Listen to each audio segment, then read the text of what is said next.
কতদিন পরে মনাকে নিয়ে আসলাম। মা একটু জল দিও তো, ভালো লাগছে।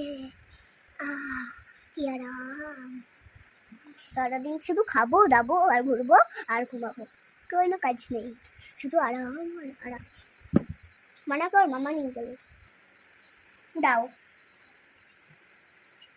গ্লাসটা নাও। হ্যাঁ সবাই ভালো আছে।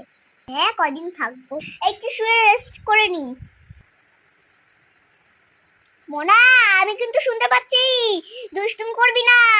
এই মেয়েটার জন্য একটু শান্তিতে ঘুমাতেও পারবো না। মোনা দাঁড়া আমি আসছি। মোনা তুই তো শুতে দিবি না, না আমাকে বকা দিলে ভালো লাগবে? সারাদিন দুষ্টু করিস। মোনা মামা বাড়িতে এসেছো, দুষ্টুম করো না, মজা করো, খেলা করো, আমাকেও একটু আরাম করে শুতে দাও।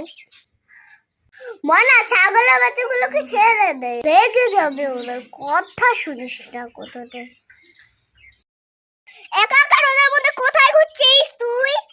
আয় সিজির বাড়িতে আয়। বাড়িতেই চলো ফোন না মা, আমার এখানে এসেও শান্তি নেই। সারাদিন মামার সাথে বাইনা করছিস আর হাবি জাবি খাচ্ছিস, পেট খারাপ হবে তো। কদিনের জন্য মামার বাড়ি এসছিস, শরীর খারাপ করে যাবি নাকি? ভাল লাগবে তখন? আমার আর ভাল লাগে না। একটু কথা শোন মা, তোর জন্য কোথাও বেরোতে পারছি না। এই মানে এদিকে আয়, আয় স্নানটা করিয়ে দিস। আয় না রে খেলে।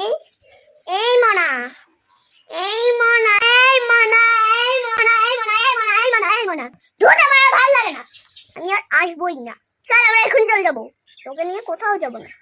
কোথায় ভাবলাম কটা দিন আরাম করবো, আমার আর শান্তি নেই, বাড়িতেই ভালো, এখানে এসে আরো বেশি দুষ্টুমি করছে। এই চল বাড়ি চলে যাবো।